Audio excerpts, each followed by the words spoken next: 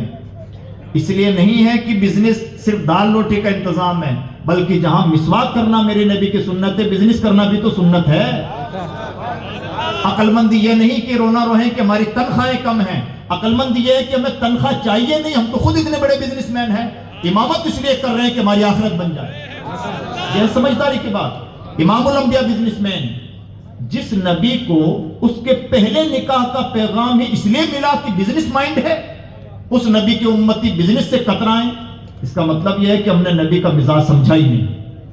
حضور business man, ابو بکر صدیق business man, فاروق اعظم business man, عثمان غنی اتنے بڑے بزنس مین کی جنتیں خریدیں, اور ایک بار نہیں 3 بار خریدیں.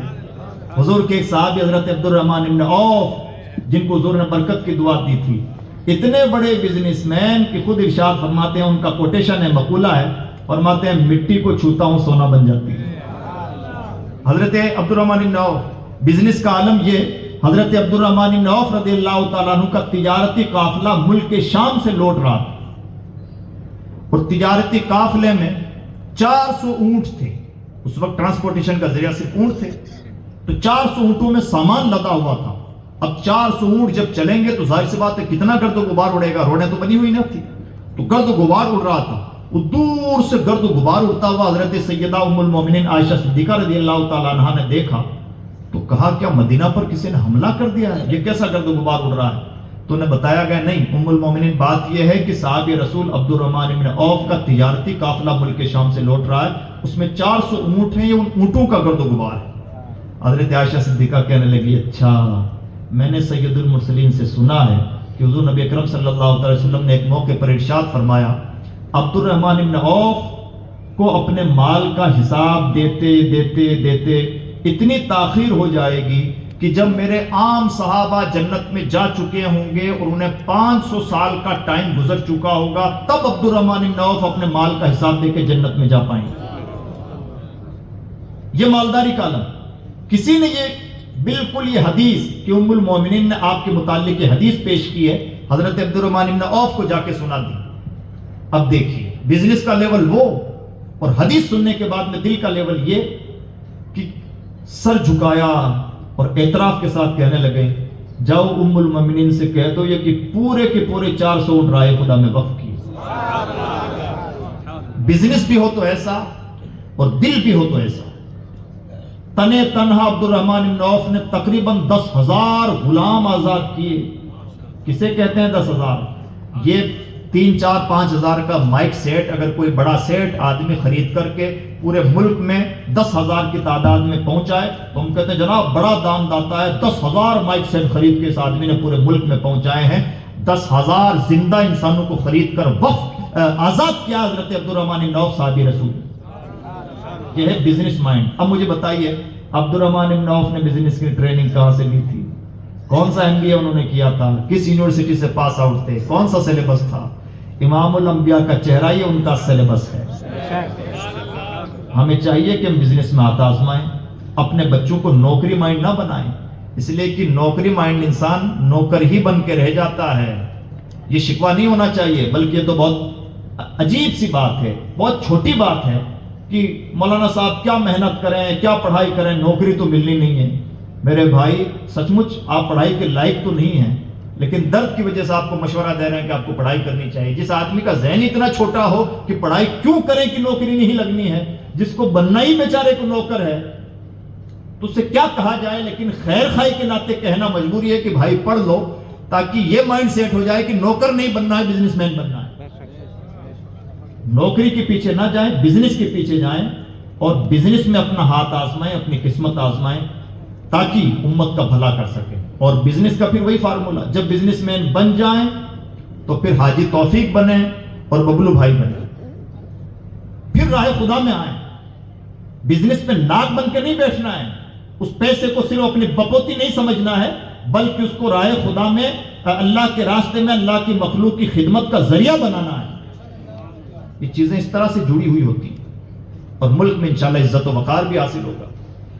اور پہلا فارمولا جو ہے ایجوکیشن کا, تعلیم کا. اب اس سلسلے میں چند باتیں سن لیں اور گفتگو ختم ہو جائے. تعلیم کا لفظ بہت گول مول ہے. بھارت کے مسلمانوں کو تعلیم کے نام پر, اب بہت سیریس گفتگو ہے, ذرا سا توجہ کیجیے گا. تعلیم کا لفظ ہم سنتے بہت ہیں, لیکن کانسیپٹ لوگوں کا عام طور پر کلیئر نہیں ہے, تو کانسیپٹ کلیئر ہونا ضروری ہے.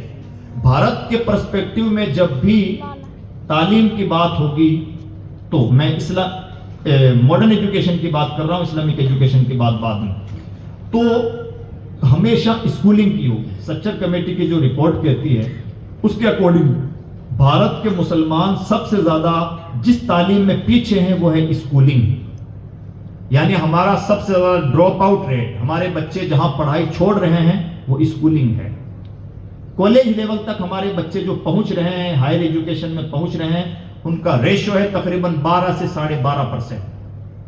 ہمارے 96 بچے اسکول جاتے ہیں, اور ان 96 بچوں میں سے 4 بچے اب بھی اسکول نہیں جاتے, اسکول کا منہ نہیں دیکھتے. جس زمانے میں ہمیں لگتا ہے کہ اب تو بڑے پڑھے لکھے لوگ ہو گئے, پہلے پڑھائی نہیں ہوتی تھی, آج بھی 100 میں سے 4 بچے پڑھائی نہیں کر پا رہے. اور اب جو 96 بچے اسکول جا رہے ہیں, ان 96 بچوں میں سے ہائر ایجوکیشن تک پہنچتے گھٹتے 12 سے 12.5 بچے بچتے ہیں. تو کالج لیول پر ہمارے جو بچے جا رہے ہیں وہ کتنے ہیں؟ 12 سے 12.5. مسلمان جب بھی جوش میں آتا تو ہمیں کالج بنانا اور ہمیں یونیورسٹی بنانا ہے.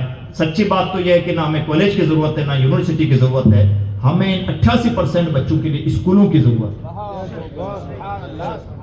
12.5 پر محنت مت کیجیے, یہ جو 96 سے گھٹ کے 12 بنے ہیں ان پہ محنت کیجیے. یہ ہے آپ کی ضرورت, یہ ہے آپ کا ٹیلنٹ جو پانی میں بہ رہا ہے.